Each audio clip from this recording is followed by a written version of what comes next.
James Bond's Housekeeper. I'd like to make clear that the James Bond I'm going to be talking about in this video is the Bond of Ian Fleming's novels, not the Bond of the films. These two Bonds do have certain things in common, but the Bond of the novels is the true Bond, the real deal. Anyone familiar with James Bond knows that he has various women in his life, the so-called Bond girls, who feature as the love interest in each of the books. One of these even becomes, briefly, his wife, until she's killed by an assassin on her wedding day. But there's another woman in Bond's life, a woman who's never made it to the films, though she appears in a few of the novels. And this woman is his live-in housekeeper by the name of May. She's described as Bond's elderly Scottish treasure, and her job, which she does to perfection, is to keep Bond's King's Road flat in order, as well as cooking for him when he's at home. I'd like to consider May in one episode in particular from the novel Thunderball. In the course of the first few chapters of the novel, James Bond has been sent to a health farm as a result of a less than perfect medical report from his routine examination at work.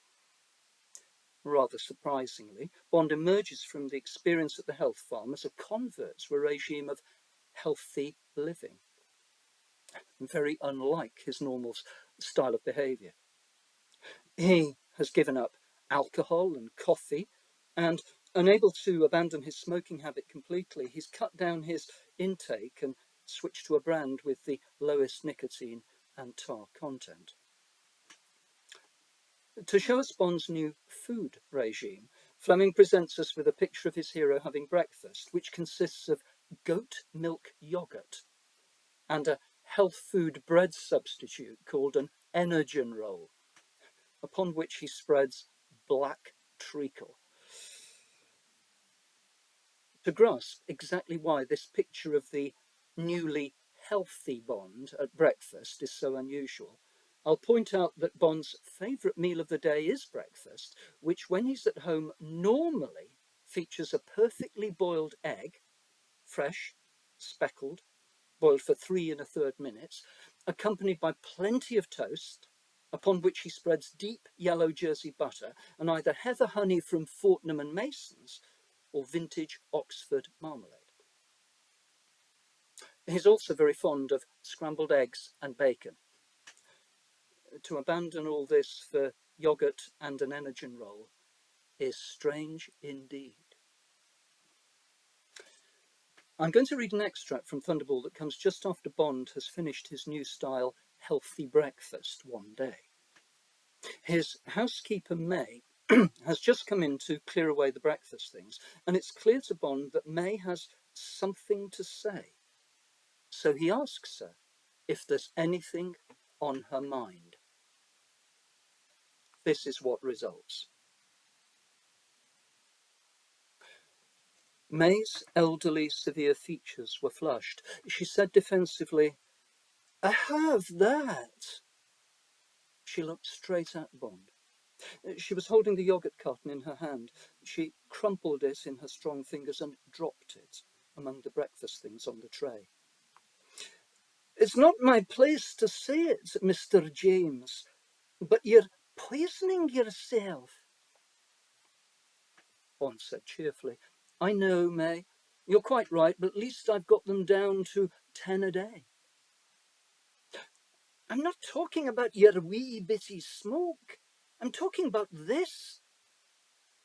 May gestured at the tray. "This pap." The word was spat out with disdain. Having got this off her chest, May gathered steam. "It's no recht for a man to be eating bairns' food and slops and such like.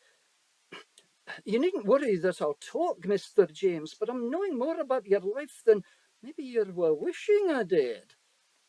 There's been times when they've brought you home from hospital and there's talk you've been in a motoring accident or some such. But I'm not the old fool that you think I am, Mr. James. Motoring accidents don't make one small hole in your shoulder or your leg or somewhere. Why, you've got scars on you, the new. Ah, you needn't grin like that. I've seen them. They could only be made by bullets. And those guns and knives and things you carry around when you're off abroad.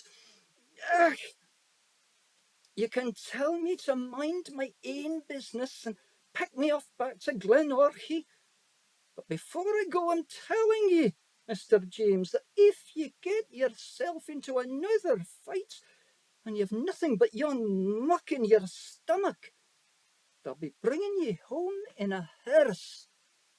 That's what they'll be doing. Bond replies to May by giving her a biology lecture about the benefits of health foods, his winning argument being the improvement in his own well-being. No hangovers, no headaches, better sleep, more energy.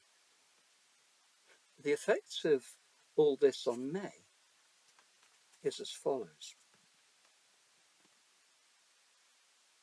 May was defeated. She picked up the tray and, with a stiff back, made for the door. She paused on the threshold and turned round. Her eyes were bright with angry tears. Well, all I can say is, Mr. James, that maybe you're right and maybe you're wrong. What worries the life out of me is that you're not yourself anymore. It's in this response of May that we see and hear what Bond himself, cosily wrapped up in all the self-satisfied virtue of his new healthy regime, what Bond seemingly fails to appreciate. First of all, we see the angry tears in May's eyes, which indicate just how much emotion she's invested in her attempt to convince Bond, whom she addresses with a sweet blend of fondness and respect as Mr. James, an attempt to convince him about what she sees as the inadequate and unsuitable diet that he's pursuing. Secondly, we hear in May's last sentence the sense of loss, a kind of grief even, for the seeming demise of the James Bond she has known and loved for a long time. What worries me is that you're not yourself anymore. In saying this, May speaks for every reader who loves the Bond books, and who loves them because of the highly distinctive nature of the hero, the man who faces death all too often, but who's determined to enjoy while he still can the things in life that give him pleasure. These things including a cooked breakfast, strong coffee, full-flavoured tobacco, alcohol. Very glad to report that about 20 pages after the episode I've been describing, Ian Fleming restores the non-puritanical, pleasure-loving James Bond to his devoted housekeeper May, and therefore to the devoted reader, restores him in a brief but striking follow-up. Returning to his flat after a very violent incident in which he's come within an inch of being murdered by an assassin, and about to pack his bags for a foreign assignment that will put him into still more deadly danger, Bond enters his kitchen and sees May. This is what happens next.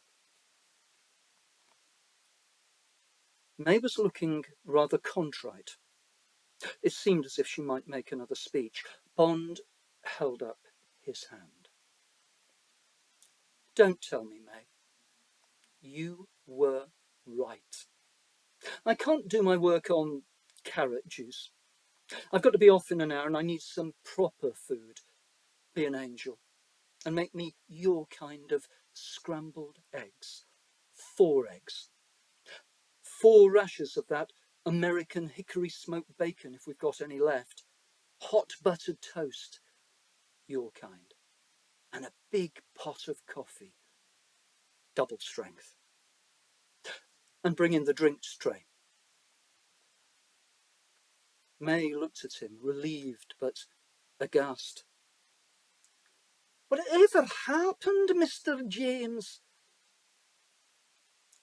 Bond laughed at the expression on her face. Nothing, May. It just occurred to me that life's too short. Plenty of time to watch the calories when one goes to heaven. Bond left May tut-tutting at this profanity and went off to look at his armaments. What I've just read is, of course, has an obvious comic flavour. Comic in the contrast between the gargantuan, the gargantuan breakfast just requested by Bond and his yogurt and energy roll breakfast earlier. Comic in the surprise felt by May at her master's turnaround, and comic in May's final tut-tutting about Bond's light talk about the serious matter of heaven. And to some degree, the earlier episode, with its unlikely po-faced and smug Bond oblivious to his loyal servant's concern about the change in him, this earlier episode was comic or semi-comic also. But there's a seriousness as well in the reminder that James Bond is not meant to be a character who's preciously concerned with his health at the expense of pleasure. He is not meant to be someone who wants to live forever, but instead wants to live intensely. And there's a genuinely touching seriousness in Fleming's presentation of this other woman in Bond's life, the woman who isn't one of his many lovers, but who loves him devotedly, with the love of a faithful servant and a kind of mother. I want to complete this picture of Bond's housekeeper by ending my talk with a brief but telling reference to May in the last book in Ian Fleming's Bond series, The Man with the Golden Gun. This last novel begins a year after Bond has disappeared without trace, disappeared, presumed dead, with his obituary written. M, Bond's boss, and all his colleagues have been getting on with their work and lives, having accepted that James Bond has died. But one person has accepted no such thing, and this is May, as we learn from Bond's close friend and chief of staff that she has always sworn that Bond was still alive and has kept his flat going on her savings. For May to do such a self-sacrificial thing is proof of devotion indeed, proof that her master has inspired in her not only love, but also faith in his ability to survive and hope that he will return one day. And that these virtues of love, faith and hope are strong enough to resist what appears to be death itself. And most happily, May turns out to be right. James Bond is alive and he returns to enjoy the pleasures of life, to fight against ruthless enemies, and to cheat death once again. Thanks for listening.